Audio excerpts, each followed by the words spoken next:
तर आता आपली याच्यामध्ये फक्त एक क्यूब अँड डायसेसचे हे जर एक्झाम्पल एक इच अँड एव्हरी एक्झाम तुम्ही चेक करू शकता प्रिव्हियस इयर मध्ये आलेलं आहे. फक्त मी ते इयर टाकायला त्यात राहिले या शीट मध्ये, पण बाकी एव्हरी एक्झाम्पल हे जे आहे ते गतोचे प्रश्नपत्रिकांचं आहे. तर आपण आता डायरेक्ट टॉपिक सुरू करूयात, अंकगणित आणि बुद्धिमत्ता. तर बघा क्यूब आणि डायस, घन आणि फासे. घन आणि फासे याच्यामध्ये फरक काय, काय सिमिलरिटी आहे आणि काय फरक आहे? क्यूब म्हणजे काय घन आणि डायस म्हणजे काय फासे.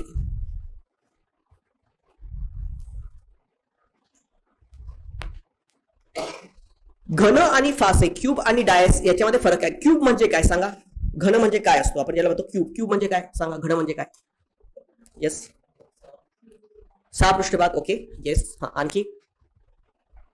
पण 6 पृष्ठभाग म्हणजेच घन, सर्व बाजू समान. Yes, again. आणखी? चला तुम्हाला दाखवतो. हा, असा असतो ना घन, याला काय म्हणतो आपण? घन. मग याला डिफाईन करायचं झालं, तुम्ही कसं डिफाईन करणार सांगा लवकर? घनाला डिफाईन करायचं झालं काय म्हणणार तुम्ही? घनाला काही डेफिनेशन देणार ना, पण याला घनाला काही डेफिनेशन. अक्षय, घन म्हणजे काय? 4 बाजू. 4 बाजू कुठे आहेत त्याला? 6 आहेत. आणखी काय? सगळ्यात पहिले घन ही 3 डायमेन्शनल फिगर आहे. त्रिकोणमिती, त्याला काय म्हणतात? 3 डायमेन्शन म्हणजे काय? त्रिमितीय ना, त्रिमितीय. ओके, सगळ्यात पहिला महत्वाचा मुद्दा काय? घन is a 3 dimensional. Okay, so लिहा. सो घन ही तुमच्या नोटबुक मध्ये, घन ही त्रिमितीय म्हणजे 3 डायमेन्शनल आकृती आहे. इट इज अन 3 डायमेन्शनल, त्रिमितीय आकृती आहे.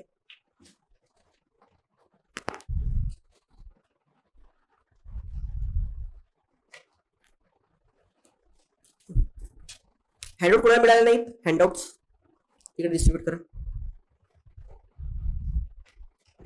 ही अशी त्रिमितीय आकृती आहे ज्याला काय असतात?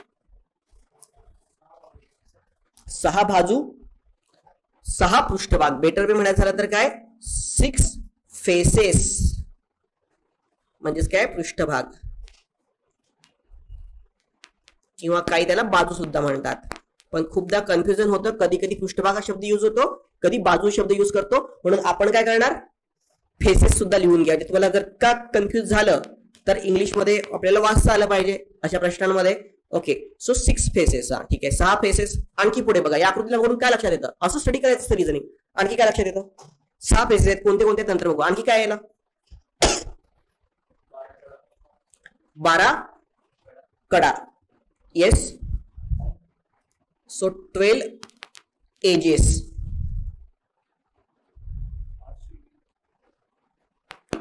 कडा किंवा काय? भुजा. सो 12 एजेस आहेत. कोणते 12 आहेत? दिसतंय 1,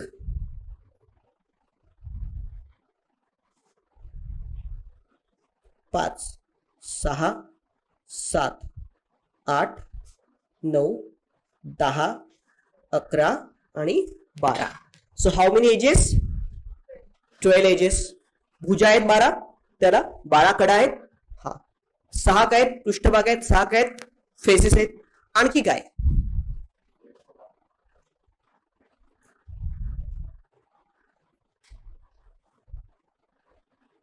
आणखी आहेत?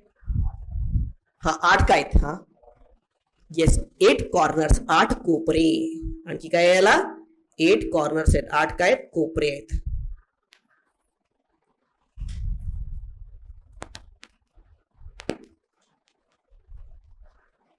8 कोपरी आहेत.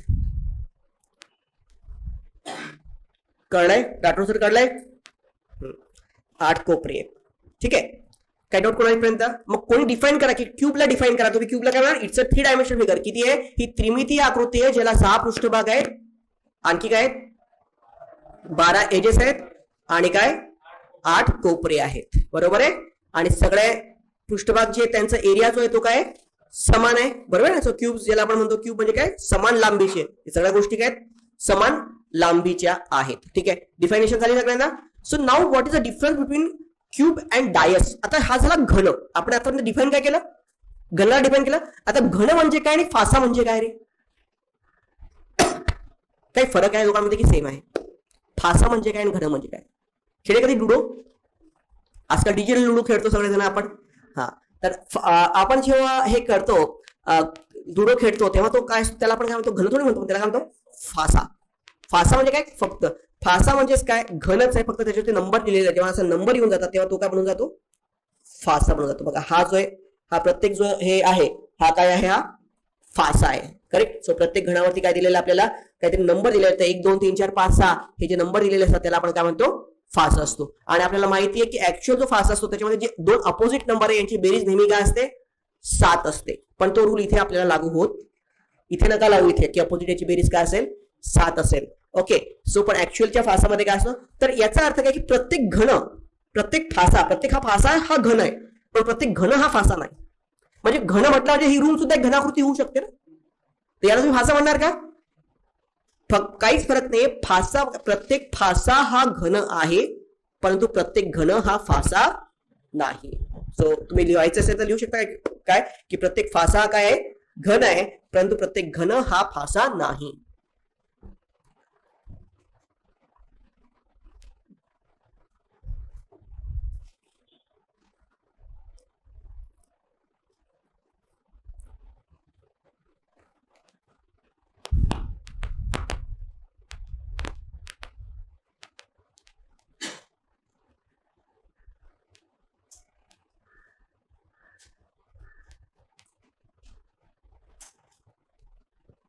ओके, कळलं तुम्ही प्रत्येकाला?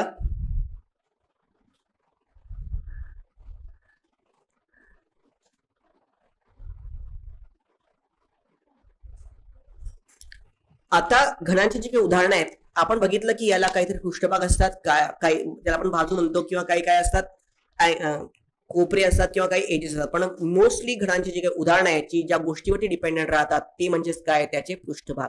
तर घनाला पृष्ठभाग किती आहेत? 6 पृष्ठभाग. तर चला ही अशी डायग्राम काढा. सो घनांचे पृष्ठभाग, तर किती पृष्ठभाग आहेत? 6.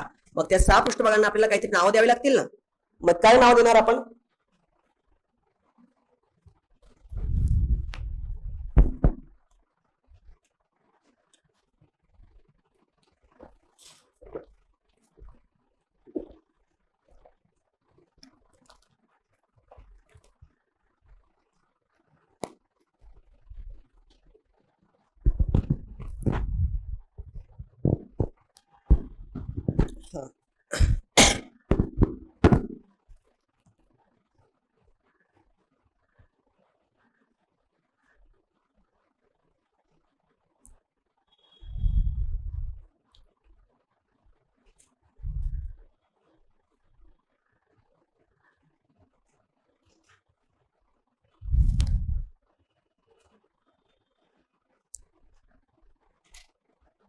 बघा घन कसा बनवायचा?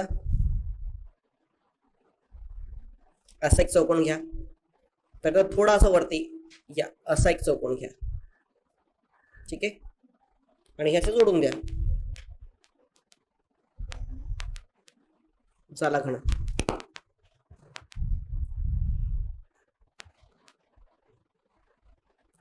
ओके.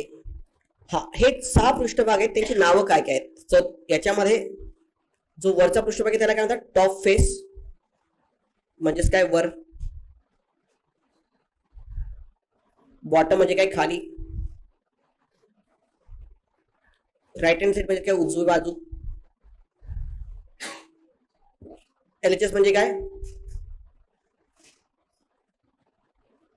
उजवी डावी. आणि काय? फ्रंटल म्हणजे काय? समोर. आणि रिअरर म्हणजे काय? पाठीमागचं. फ्रंट आणि बॅक, आपण काही लोक त्याला बॅक म्हणतात, बॅक नाही, प्रॉपर वर्ड जो आहे तो काय? रिअरर आहे. ओके, पाठीमागचा म्हणजेच काय? Rear. Okay. So top, bottom, LHS, RHS, front आणि रिअरर. ठीक आहे. सो हे 6 काय झाले? पृष्ठभाग झाले. मग घनाला पृष्ठभाग किती? 6 पृष्ठभाग. घनाचे पृष्ठभाग किती आहेत? 6 पृष्ठभाग आहेत. ठीक आहे. हा, मग आता आपण यातला कोणताही एक पृष्ठभाग जर का घेतला, कोणता घ्यायचा? समजा आपण फ्रंटल घेऊयात, समोरचा पृष्ठभाग घेऊयात. हा घेतला आपण, फ्रंटचा पृष्ठभाग घेतला.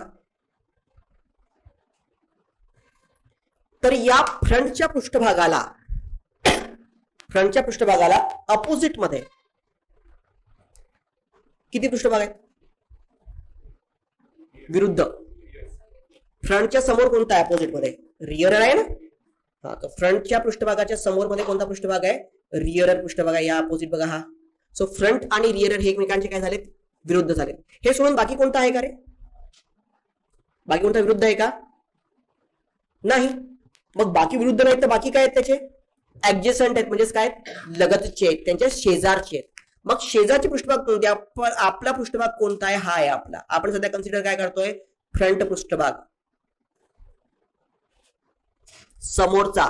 या समोरच्या पृष्ठभागाला एक पृष्ठभाग जो आहे, हा जो पाठीमागचा पृष्ठभाग आहे तो काय आहे? अपोजिट आहे. कोणता अपोजिट आहे? बघा हा असा.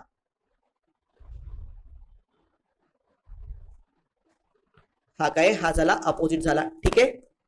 हा सोडून बाकी पृष्ठभाग जे आहेत ते त्याला कसे आहेत?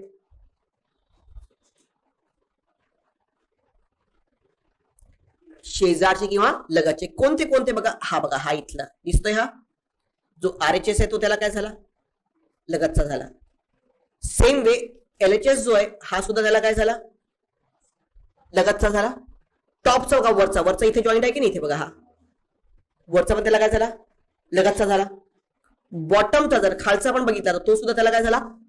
लगतचा झाला. कळलं प्रत्येकाला? तर प्रत्येक पृष्ठभागाच्या याला जर आपण बघितलं, मला सांगा घनाचे पृष्ठभाग किती? 6. त्यातला एखादा आपण कन्सिडर केला, एक आपण कन्सिडर करतो, उरले किती आपल्याकडे? 5. त्या उरलेल्या 5 पैकी त्या एका कन्सिडर केलेल्या पृष्ठभागाला एक पृष्ठभाग हा विरुद्ध असेल, एक पृष्ठभाग त्याच्या काय असेल? अपोजिट असेल. मग एक अपोजिट उरले किती? 4. आणि 4 पृष्ठभाग हे त्याच्या लगतचे पृष्ठभाग असतील. आणि 4 पृष्ठभाग काय असतील? त्याच्या लगतचे किंवा काय? शेजारचे असतील. लक्षात आलं तुम्हाला? हा, तर लिहा मग.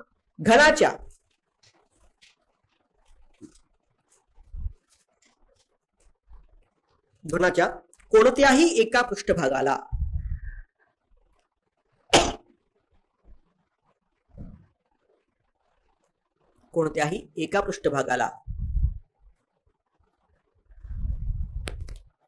केवळ एकच पृष्ठभाग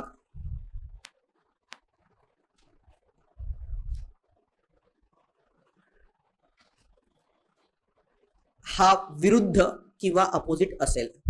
विरुद्ध किंवा समोर. एकच पृष्ठभाग हा त्याच्या समोर किंवा काय? त्याच्या विरुद्ध असेल.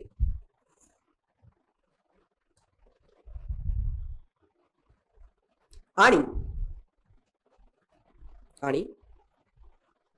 उरलेले 4 पृष्ठभाग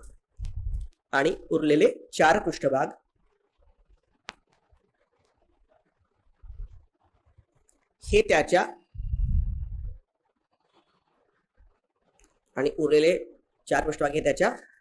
ऍडजसंट किंवा लगतचे असतील.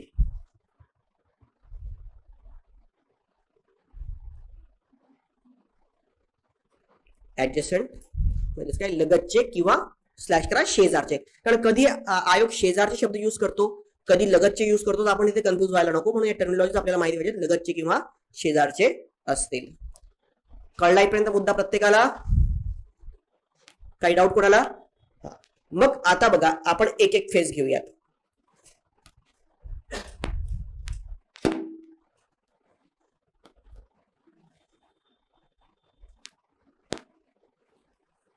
समोर किंवा ज्याला आपण म्हणतो फ्रंट.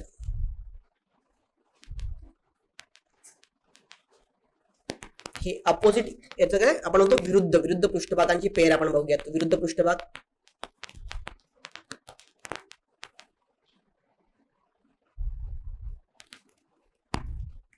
ओके. हा, मग समोरच्या पृष्ठभागाला अपोजिट मध्ये काय आहे रे? फ्रंटला अपोजिट काय आहे? रिअरर. ओके. समोरचा पृष्ठभाग आहे, याला अपोजिट काय आहे? पाठीमागचा म्हणजेच काय? रिअरर साइड.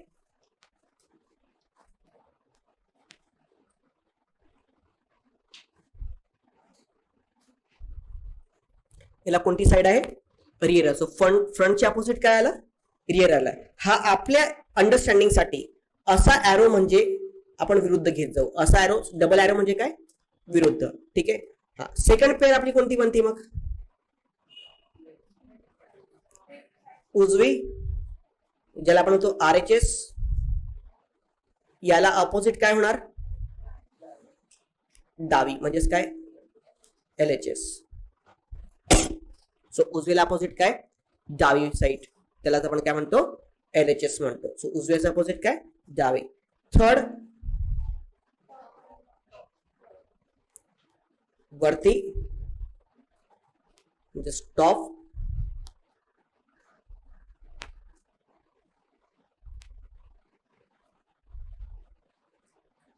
बॉटम म्हणजेच काय, खाली. तो वरती आणि काय, खाली. So top and the bottom. Okay. So समोरच्या अपोजिट काय, पाठीमागे. उजवीचे अपोजिट काय, डावी. आणि वरती टॉपच्या अपोजिट काय, बॉटम. ह्या 3 पेअर्स आपल्या आहेत. लक्षात आलं प्रत्येकाला. ओके, 3 पेअर कळल्या प्रत्येकाला. सो या एकमेकांचे काय, विरुद्ध आहेत. दुसरा महत्वाचा मुद्दा की एक विरुद्ध पृष्ठभाग सोडून उरलेले सगळे पृष्ठभाग त्याचे काय असतात, लगतचे असतात. त्याचे काय असतात, ऍडजस्टंट पृष्ठभाग असतात. लगतचे किंवा काय, शेजारचे पृष्ठभाग असतात. फक्त लक्षात ठेवायचं की शेजारचा पृष्ठभाग कधी लगतचा होऊ शकत नाही आणि लगतचा पृष्ठभाग कधी त्याच्या शेजारचा, लगतचा पृष्ठभाग कधी त्याच्या विरुद्ध होऊ शकत नाही. ओके. सो लिहा मुद्दा, घणाच्या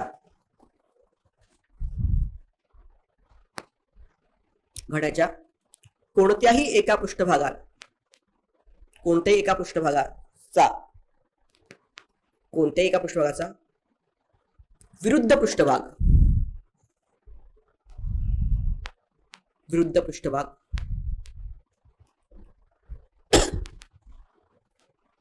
हा त्याच्या लगतचा पृष्ठभाग होऊ शकत नाही.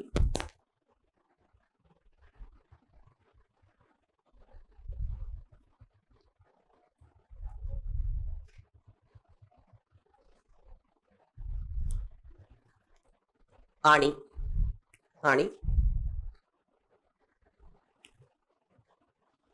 लगतचा पृष्ठभाग हा विरुद्ध पृष्ठभाग होऊ शकत नाही. आणि लगतचा पृष्ठभाग हा विरुद्ध पृष्ठभाग होऊ शकत नाही.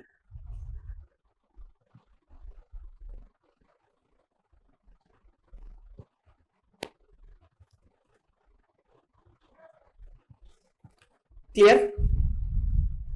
मुद्दा कळलाय प्रत्येकाला. हे झाले विरुद्ध पृष्ठभाग. आता घेऊयात आपण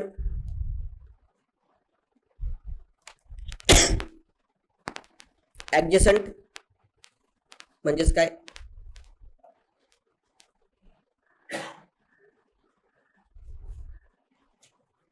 लगतचे पृष्ठभाग.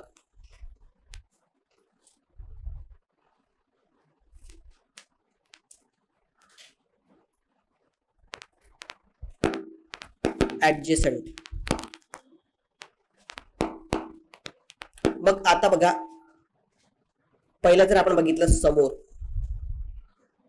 किंवा ज्याला आपण काय म्हणतो फ्रंट, सिंगल एरो. आपण बघा आपल्या समजण्यासाठी आपण लेक्चर मध्ये जेव्हा असं सिंगल एरो दिला याचा अर्थ काय, ऍडजसंट. डबल एरो म्हणजे काय, विरुद्ध.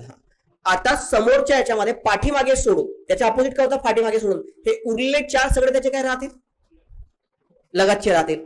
म्हणजेच कोणते कोणते मग, RHS, LHS, टॉप वरती आणि काय खाली. बरोबर आहे. हे उरलेले 4 त्याचे काय झालेत, लगतचे झालेत. सेम वे सेकंड जर आपण बघितलं, मग सेम वे पाठीमागे म्हणजे रिअरर.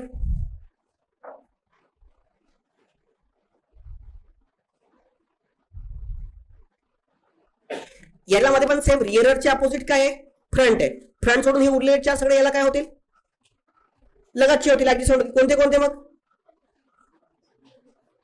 उजवा, डावा, वर आणि खाली. LHS, RHS, टॉप आणि बॉटम हे 4 त्याचे काय झालेत, लगतचे झालेत. मुद्दा कळला प्रत्येकाला. देन थर्ड, तिसरा,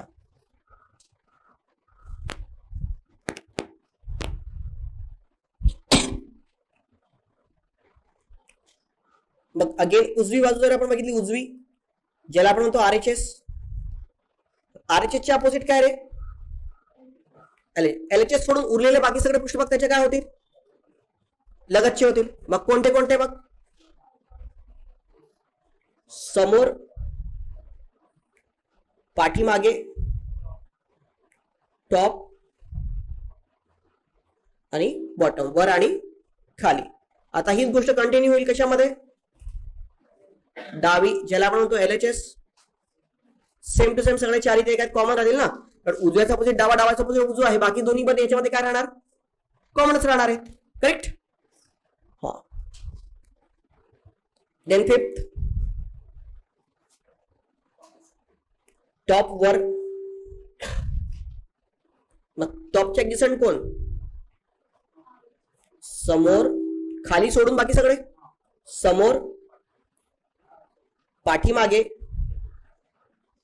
वर आणि काय? खाली. आणि हेच गोष्ट सॉरी, समोर, पाठीमागे, LHS आणि RHS. आणि हेच कॉमन राहणार कशामध्ये? खाली, ज्याला आपण काय म्हणतो? बॉटम.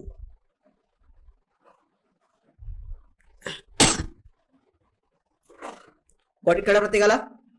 हा, ह्या बेसिक गोष्टी होत्या कशाबद्दलच्या?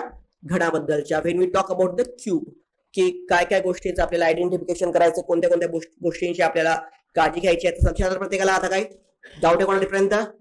बेसिक गोष्टी आल्यात. फ्रंटल गोष्टच्या अपोजिट रिअर अरे, विरुद्ध पृष्ठभाग कधी लगतचा येऊ शकत नाही, लगतचा पृष्ठभाग कधी विरुद्ध येऊ शकत नाही. दुसरी गोष्ट, घणामध्ये आपण जर का बघितलं तर किती पृष्ठभाग आहेत रे? 6 पृष्ठभाग आहेत ना. 6 पैकी कोणतेही 3 पृष्ठभाग आपल्याला विजिबल असतात. लक्षात घ्या. घन बघा, या घनाला किती पृष्ठभाग आहेत? 6 पृष्ठभाग आहेत. कोणते घन असेल त्याला पण दिसतात तुम्हाला किती? सो घनाच्या प्रत्येक पृष्ठभागापैकी लिहून घ्या तिथे 3 पृष्ठभाग हे विजिबल दिसतात आणि 3 पृष्ठभाग काय असतात? इनव्हिजिबल दिसतात. घनाच्या प्रत्येक घनाच्या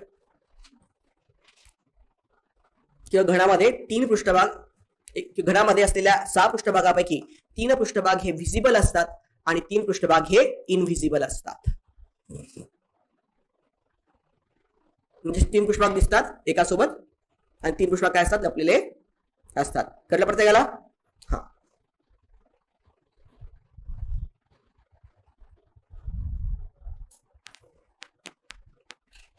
दुसरा महत्वाचा मुद्दा आपल्याला आहे की घनाचे जे 3 पृष्ठभाग व्हिजिबल असतात, घनाचे जे 3 पृष्ठभाग व्हिजिबल असतात, ओके, ते पृष्ठभाग एकमेकांच्या लगतचे असतात. लिहा, घनांचे जे 3 पृष्ठभाग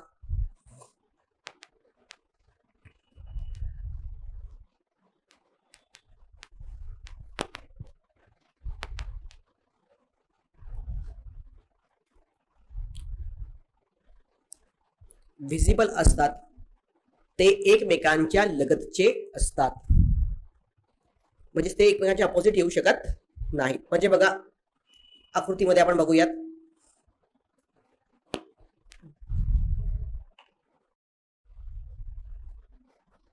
जाऊ द्या.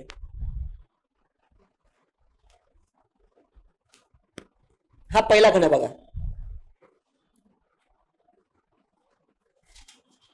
दिसतो प्रत्येकाला? हे जुळलेले 2, 4 आणि 5. कळलं प्रत्येकाला? हा, तर हे जे 3 पृष्ठभाग आपल्याला दिसतात त्याच्यामध्ये, तर ते काय आहेत? 2, 4 आणि 5 हे एकमेकांच्या काय असतात? लगतचे असतील. हे कसे असतील? एकमेकांच्या लगतचे पृष्ठभाग असतील. मग आता पहिला प्रश्न बघा, याच्यामध्ये काय म्हणतोय हा? आपण थोडा मोठा एखादा प्रश्न घेऊया, 4-5 डायग्राम वाला.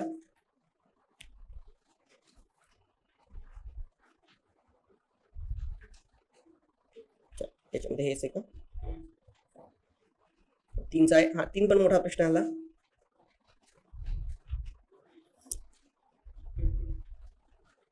किती आहे? 15. ठीक आहे, 13 बघूया.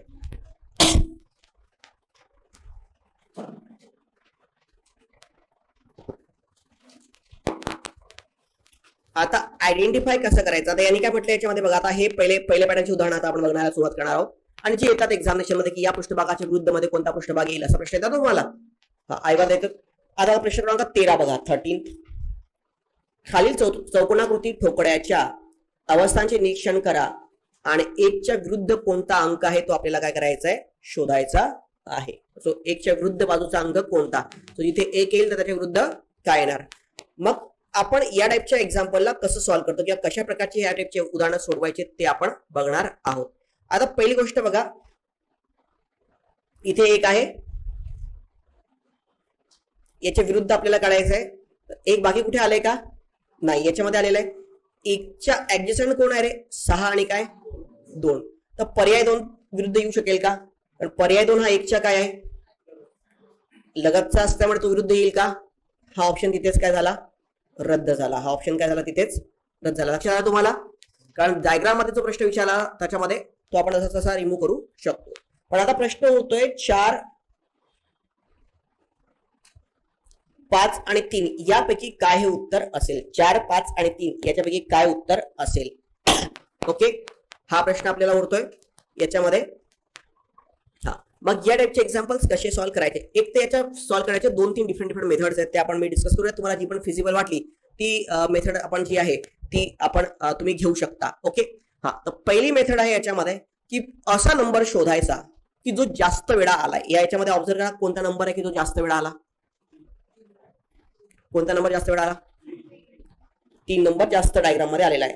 मग आता 3च्या काय आपल्याला काय प्रश्न विचारला ते सोडून द्या, फक्त असा नंबर शोधा जो जास्त वेळा आलेला आहे. मला सांगा आता 3 आला, तर 3च्या ऍडजस्टंट मध्ये इथे काय 5 आणि 4, 5 आणि 4 आहे. आपल्याला सगळ्यात पहिले 3च्या अपोजिट काय ते शोधावं लागेल. तर 3च्या अपोजिट काय 5 आणि काय 4 आहे. आणखी या डायग्राम मध्ये काय 4 आणि काय 6, ज्यामध्ये 3 आहे फक्त त्याचा ऑब्झर्व करा. 3 3 3, इथे काय 4 आणि काय 6 आहे की नाही. हा, तर मग आता 4 आहे, आपण 4 ऑलरेडी घेतला होता, आणखी काय 6. हा, याच्यात बघा काय 2 आणि काय 5, तर याच्या 3च्या ऍडजस्टंट काय आला. बघा 3च्या ऍडजस्टंट असलेले 4 नंबर आपल्याला भेटलेत. याच्यापेक्षा कोणता नंबर दुसरा राहू शकतो का. अरे ऍडजस्टंट बाजू किती होऊ शकतात कोणत्या गणाला, ऍडजस्टंट अरे बाबा लगतच्या किती होऊ शकतात 4. 4च्या 4 आल्या, उरलेला जो कोणता नंबर असेल तो 3च्या काय असणार, विरुद्धच असेल. मुद्दा कळतोय का तुम्हाला, उरलेला नंबर तो 3च्या काय असेल, विरुद्ध असेल. पुन्हा एकदा बघूयात, असा नंबर घ्या की जो जास्त वेळा आला. ठीक आहे, असा नंबर आपल्याला घ्यायचा आहे जो काही आला जास्त वेळा आला. तर 3 आपण घेतला, इथे 3 आहे, इथे 3 आहे. आता हे 3च्या सोबत 5 आणि 4 दिवसात विरुद्ध येऊ शकतात का 3च्या, नाही, मग आपण लिहून घेतले का. पण प्रश्न आपल्याला 3च्या विरुद्ध काय विचारलाय का तुम्हाला, 3च्या विरुद्ध काय हा प्रश्न विचारलेला नाही, म्हणून डायरेक्ट तुम्ही उत्तर काढू शकत नाही. म्हणून काय करायचं, 3च्या ऍडजस्टंट 5 आणि 4 आहे, 5 आणि 4 हे 3च्या ऍडजस्टंट आहेत. अगेन 3च्या ऍडजस्टंट काय 4 आणि काय 6 आहे. 4 आणि 6 ही सुद्धा काय 3च्या ऍडजस्टंट आहेत, ते सुद्धा मांडून दिले. 4 ऑलरेडी मांडला होता म्हणून इथे आपण 6 मांडला. 5 आणि 2, 5 ऑलरेडी मांडला होता, इथे राहिला काय 2. 4 जे आपल्याला पृष्ठभाग घणाच्या ऍडजस्टंट पाहिजे होते ते मिळालेत. उरलेला नंबर कोणता 1. मग हा 1 जो आहे हा ऍडजस्टंट आहे, तर 1 जो आहे तो 3च्या काय असणार, विरुद्ध असणार.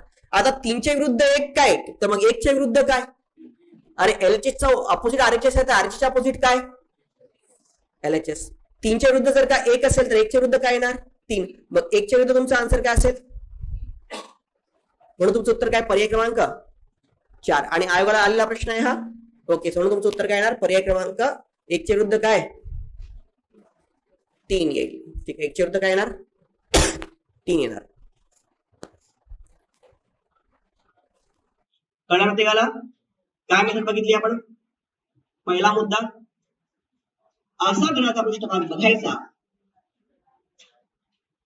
की ज्याच्यामध्ये काय आहे जास्त की ज्याच्यामध्ये काय आहे आपले जो नंबर जास्त वेळा येतो, जो जास्त वेळा आलेला आहे त्याचे सगळे ऍडिशन काढून द्यायचे, उरलेला त्याच्या काय असतो अपोजिट. आता 1च्या मध्ये 3 आणि आपल्याला ही सुद्धा पॅरलल असं आपण करू शकतो, उत्तर स्टेप बाय स्टेप टाकू शकतो, काढू शकतो. ओके, ही फक्त एकच स्टेप झाली. तुम्हाला आणखी दुसरी स्टेप तुम्हाला सांगतो, आणखी कोणत्या वेळी आपण उत्तर काढू शकतो.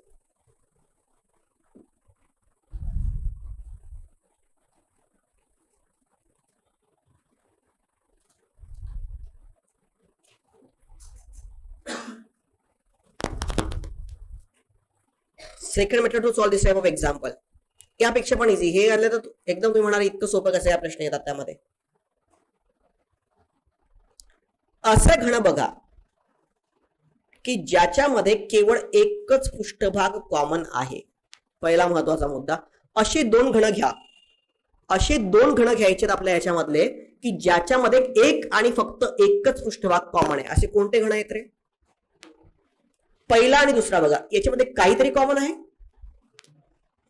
का काही कॉमन? म्हणून आपण कम्पेअर करू शकत नाही. चला पुढे जाऊयात. दुसरा आणि तिसरा बघा, 4 आणि 3 कॉमन आहे.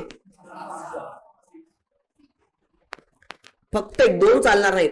असा घन, असे दोन घन बघायचे की ज्याच्यामध्ये फक्त एक आणि एकच पृष्ठभाग काय कॉमन. कोणता नंबर कॉमन आहे याच्यामध्ये?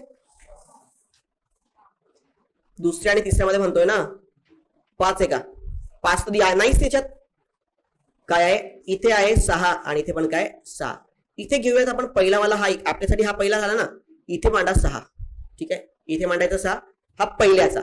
त्यानंतर आपल्या आता सध्याच्या कम्पेअर मध्ये हा दुसरा वाला आहे, हा इथे काय करायचा 6 इथे मांडायचा. ठीक आहे, झालं. कारण हे 6 आणि 6 काय ते काय कॉमन आहेत. हा, आता काय करायचं, एक तर क्लॉकवाईज जा किंवा अँटी क्लॉकवाईज, कोणती एकच मेथडची दोघांना अप्लाय करायची आहे. 6च्या नंतर क्लॉकवाईज गेलो, 6च्या नंतर नंबर काय याच्यामध्ये 1 आणि 1च्या नंतर नंबर काय, 1च्या नंतर नंबर काय 2. हा इथे मांडून द्यायचा. ठीक आहे. आता सेकंड घडावरती या. 6 इथे होता ना, आपण इथे कसं गेलो, क्लॉकवाईज गेलो की अँटी क्लॉकवाईज गेलो? क्लॉकवाईज गेलो. इथे सुद्धा क्लॉकवाईज जाऊ. 6च्या नंतर काय 3 आणि 3च्या नंतर काय 4. आता हे जे काही नंबर आपले आलेत सध्या, हे अमोरासमोर बघा, दोन्ही याला कम्पेअर करा. तर हे जे अमोरासमोर आलेलं बघा, 2च्या समोर काय आला 4. 2 आणि 4 या डायग्राम मध्ये अपोजिट आहेत. 2 आणि 4 या डायग्राम मध्ये काय अपोजिट. 1च्या अपोजिट मध्ये काय आला 3. 1 आणि 3 या डायग्राम मध्ये काय, 1 आणि 3 डायग्राम मध्ये काय बघा, आलं तर की 1च्या अपोजिट काय 3. 6 तुम्ही 6च्या अपोजिट 6 कसा, अरे 1 नंबर राहिला ना आपला. 6 सोडून या बघा 5 नंबर आले, राहिलेला नंबर कोणता? तर 6च्या अपोजिट काय, 6च्या विरुद्ध कोणता नंबर येणार 5. आता प्रश्न बघायचा, प्रश्न काय विचारला, प्रश्न काय विचारलाय, 1च्या अपोजिट काय आले ना आपले. 1च्या अपोजिट काय 1च्या अपोजिट काय आहे 3.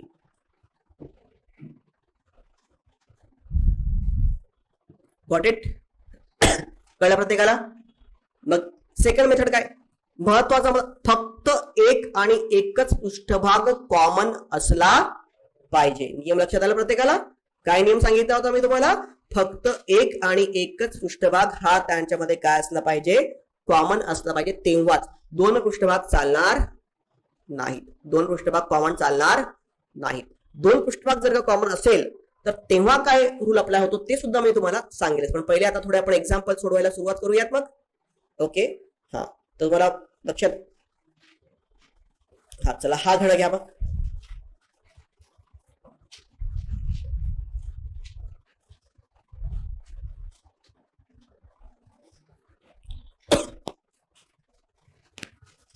हा चला लक्ष द्या प्लीज.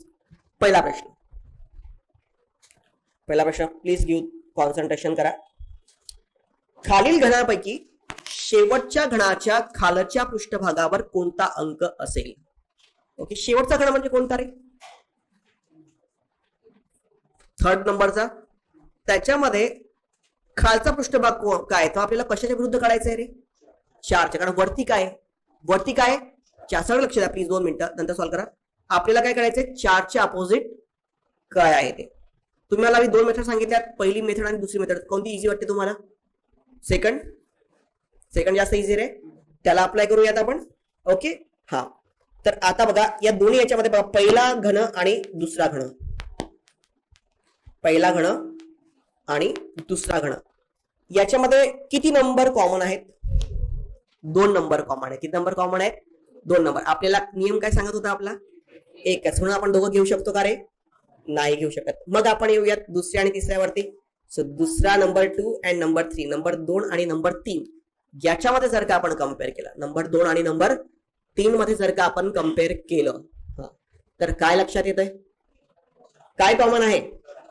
4 कॉमन आहे आणि आपल्याला 4च्या अपोजिट काढायचंय. ठीक आहे, हा मग चला आम्ही काय म्हटलंय, पहिलं याचं घेऊया 4. क्लॉकवाईज या. 4 नंतर काय तीन नंतर काय 2, हा झाला पहिला घन. दुसरा घन या 4, 4च्या नंतर काय 5 आणि 5च्या नंतर काय 1, 5च्या नंतर काय 1. हा मग हे जे अमोरासमोर आलेले आहेत म्हणजेच काय 2 आणि 1 हे परस्परांच्या विरुद्ध, 3 आणि 5 हे परस्परांच्या विरुद्ध आणि 4 राहिलेला नंबर कोणता, या टोटल नंबरवर राहिलेला कोणता नंबर आहे 6. 4 आणि 6 हे परस्परांच्या काय विरुद्ध, 4 आणि 6 परस्परांच्या विरुद्ध. मग प्रश्न काय कशाच्या अपोजिट पाहिजे आपल्याला, कशाच्या अपोजिट पाहिजे आपल्याला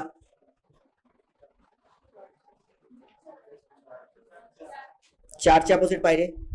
तर 4च्या अपोजिट काय 6. उत्तर काय तुमचं पर्याय क्रमांक 3. म्हणून तुमचा आन्सर काय असेल, so your answer is what option number 3, पर्याय क्रमांक 3 असेल. बघा इझी आहे की नाही. अगेन एक ऍडिशन, या रूल सोबत एक ऍडिशन लिहून घ्यायचं. झाले का हे 4चं 3 आलं. काही अजून पण नसेल समजलं, फार समजायला फार सोपं आहे. अजून पण समजायला खूप एक्झाम्पल आपण घेणार आहोत, समजेल तुम्हाला इझिली. ओके हा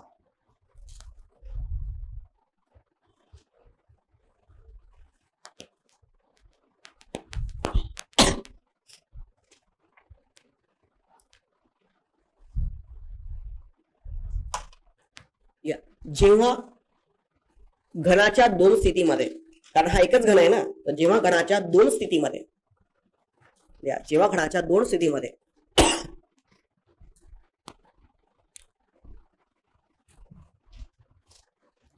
दोन पृष्ठभाग समान असतात, दोन पृष्ठभाग समान असतात,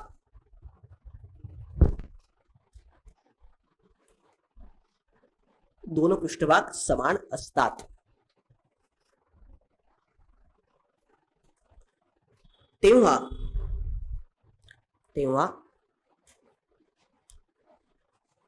त्या घनांचे उरलेले पृष्ठभाग, त्या घनांचे उरलेले पृष्ठभाग हे एकमेकांच्या विरुद्ध असतात. तेव्हा त्या घनांचे उरलेले पृष्ठभाग हे एकमेकांच्या विरुद्ध असतात.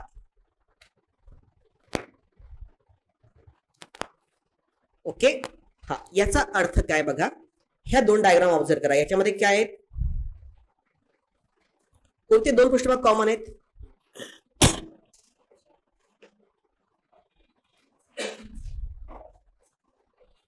कॉमन आहेत. उरलेले 2 पृष्ठभाग आहेत 5 आणि 3, हे एकमेकांच्या नेहमी विरुद्धच असते.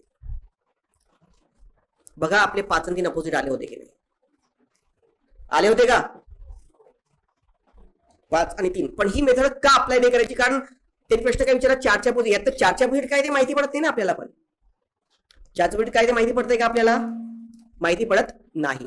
पण असं पण समजा 2च तुम्हाला दिलेले आहेत आणि त्यातनं काढायचं असेल तर तुम्हाला हे लक्षात राहू शकतं. बरोबर ही मेथड लक्षात आलं की 2 पृष्ठभाग आहे तर 5 उरलेले 2 पृष्ठभाग हे नेहमी एकमेकांच्या काय राहणार, अपोजिट राहणार. किंवा जेव्हा 2 पृष्ठभाग कॉमन असेल तेव्हा. लक्षात आलं प्रत्येकाला, मुद्दे कळतायत, डाऊट क्लिअर होत आहेत प्रत्येकाचे. काही डाऊट आहे का सरजी, a doubt, no Rathod sir, no doubt. Okay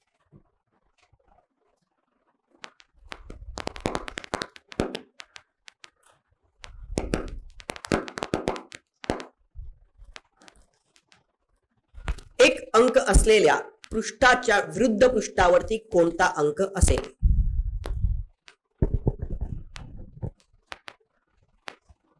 एक अंक असलेल्या पृष्ठाच्या विरुद्ध पृष्ठावर कोणता अंक आहे. उद्यापासून टाइम 4:15 वाजता आहे, प्रत्येकाला माहिती आहे. 4:15 फिजिबल टाइम आहे प्रत्येकाला, 4:15 ज्यांना बॅच करायचे आहे त्यांच्या सगळ्यांसाठी 4:15 आपण घ्यायचे. 4:30 वाजता तर खूप गॅप होऊन जाईल ना, 4:15 ते 6, 6:15 पर्यंत ठीक आहे. ठीक आहे ना. हा पण बघा तुम्हाला मी नेहमी सांगतो, बघा माझ्यासोबत स्टडी करणं आणि तुम्ही घरी स्टडी करणं फरक वाटतो काही, काही गोष्टी करतात ना, 1-2 गोष्टी जास्त करतात की नाही आपल्याला, म्हणून म्हणतोय. ते मला वाटतं 4 तास जातात, 2 तास कॉम्प्रेशन, 2 तास, पण हे द्या शेवटी सीसॅटच तारतं. 2-3 वर्षाच्या अभ्यासात तुम्हाला लक्षात आलंच असेल ना, सीसॅट तारतं म्हणून बाकी कोणी तारू शकत नाही. प्रिलिम्स म्हटली म्हणजे सीसॅटच्या शिवाय शक्य आहे का. सीसॅटला काय मिळतं, 4 काय 6, 10, 8-10 तास द्या आता सीसॅटला शेवटी. करेक्ट. आता जीएसला 3-3 वर्ष घातलीत तुम्ही, ऍटलीस्ट 2 महिने तर द्या याला, नुसतं रहम करो उस पे. ओके सो म्हणून हे आणि सीसर मला सांगा, आता काही लोक म्हणतात सायन्सच्या विद्यार्थ्यांना फार याच्यामुळे यायला काही सायन्सचा विद्यार्थी लागतो काही थिंक करायला की आर्ट कॉलेज सोबत अन्याय होऊन राहिला, काहीतरी प्रोपोगेंडा केले की आमच्या आर्ट कॉमर्सवाल्या गोरगरीब बहुजन जनतेवर अन्याय हा सब्जेक्ट. काय त्याला अर्थ आहे? हे तर थिंकिंग कोणाचंही असतं पाहिजे ना त्याच्यामध्ये.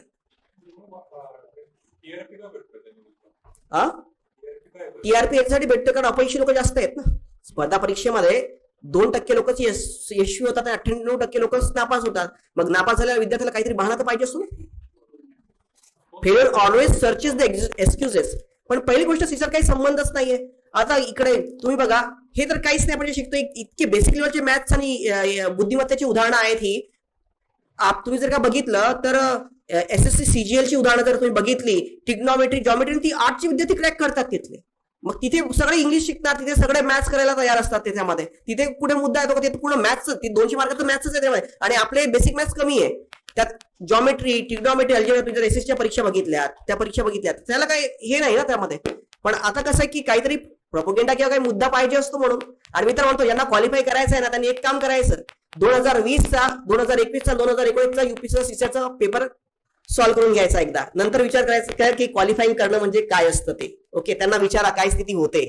ओके, माझे कित्येक विद्यार्थी आहेत. एक विद्यार्थी Puja something, I am not remembering the name, 126 mark 2020ला 126 मार्क जीएस मध्ये, सीसेट मध्ये 42 mark, not qualified. 126 mark UPSC मिळवणं it's very very big task.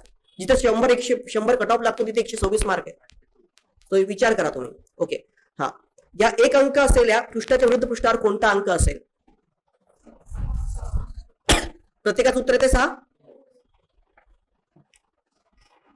2 पहिले 2च कम्पेअर करू शकतो आपण.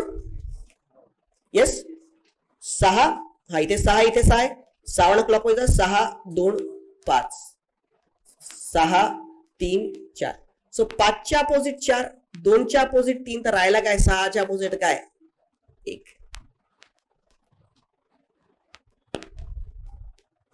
सो 6च्या अपोजिट काय होणार? 1. तर जर 6च्या अपोजिट 1 तर 1च्या अपोजिट काय? अरे 6च्या विरुद्ध 1 तर 1च्या विरुद्ध काय होणार? 6च होणार की नाही? सो उत्तर काय येणार? पर्याय क्रमांक 3. That's what the answer is what option number 3. कळलं प्रत्येकाला? काय डाऊट कोणाला? इझी एकदम.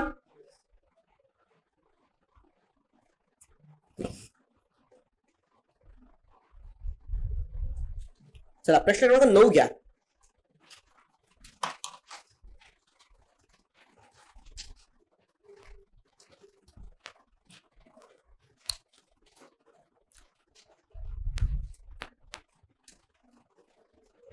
एका घनाची पृष्ठे पुढील आकृतीत दाखवल्याप्रमाणे भिन्न रंगाने रंगवलेली आहेत. निळ्या रंगाने रंगवलेल्या पृष्ठासमोरील पृष्ठाचा खात्रीने असलेला रंग निवडा.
काय येणार?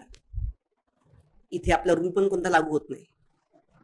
एक कॉमन नाही की आपण वेगळं काही काढू शकतो का? ऍडजस्टमेंट काय आपल्याला माहिती पडत नाही. हा, निळ्याच्या अगेन्स्ट आणि काढला, निळ्याच्या अगेन्स्ट काय एवढं तुम्ही म्हणू शकता. पिवळा आणि लाल तर येणार नाही. पिवळा आणि लाल येणार का? कारण निळ्याच्या अगेन्स्ट पिवळा आणि लाल दिसतोय. नारंगी किंवा काय पांढरा कोणता? तर आता बघा याच्यामध्ये निळा आहे, इकडे निळा आहे, याच्या इकडे अपोजिट मध्ये काय? नारंगी. हे अमरासमोर आहेत ना. निळ्याच्या अपोजिट काय? अमरासमोर दिसते की नाही याच्यामध्ये? असे काही मनातले फंडे टाकू नका त्याच्यात. पहिली गोष्ट, आपण घनांना तेव्हाच कम्पेअर करू शकतो जेव्हा त्याचा कमीत कमी एक पृष्ठभाग कॉमन असेल. कारण हा घन आहे, प्रत्येक बाजू समान. तुम्हाला इथे वाटतं की अच्छा हा इथे बघा समोरनं इकडे लाल आहे, हा इकडे पांढरा आहे, तर हा लालाच्या मागे चालला जाईल, पांढरा लाल काय झाले अपोजिट. असं होत नाही. घन आहे त्याला असा फिरवला तर पिवळा समोर घेऊन आला, कसं दिसणार तो. इकडे फिरवून यायला असा पिवळा समोर येईल. त्याच्याच इथे थोडं तुला थोडं इकडे असं चपटा ना असा वरती फुगरी असा नाहीये. तो घन आहे, घन सगळ्या बाजू समानच आहे. घन काय आहे, सगळ्या बाजूंनी समानच आहे. आयोगाने हा प्रश्न विचारला होता संयुक्तच्या कोणत्या एक परीक्षेमध्ये, नंतर हा रद्द केला. तुम्ही या प्रश्नाचं उत्तर काढू शकत नाही. घनाच्या बद्दल जर त्याच्या अपोजिट काही तुम्हाला काढायचं असेल तर त्याच्यामध्ये कमीत कमी एक बाजू कोणत्याही त्या डायग्रामच्या दोन घनांमध्ये एक तरी पृष्ठभाग हा कॉमन असला पाहिजे, नाहीतर त्याचं उत्तर येऊ शकत नाही. You can't predict. इथे कोणताही दोन घनामध्ये कोणताही पृष्ठभाग कॉमन नाहीये, म्हणून तुम्ही इथे कोणताही कशाच्याही अपोजिट होऊ शकता. आपल्याला याच्यातले 3 रंग याच्यात 6 रंग कळतायत, पण नेमकं कोण कोणाच्या विरुद्ध आहे हे कळत नाही. ओके, तर तिथे तुम्ही तुमच्या नोट्स मध्ये लिहून पण घेऊ शकता.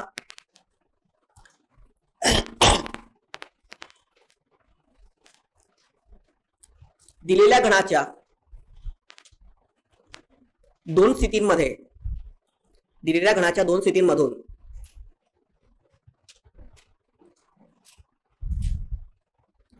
कॉमन निष्कर्ष काढायचा असल्यास किंवा काय निष्कर्ष काढायचा असल्यास त्या दोन घडांमध्ये कमीत कमी एक पृष्ठभाग, त्या दोन घडांमध्ये कमीत कमी एक पृष्ठभाग हा कॉमन असला पाहिजे.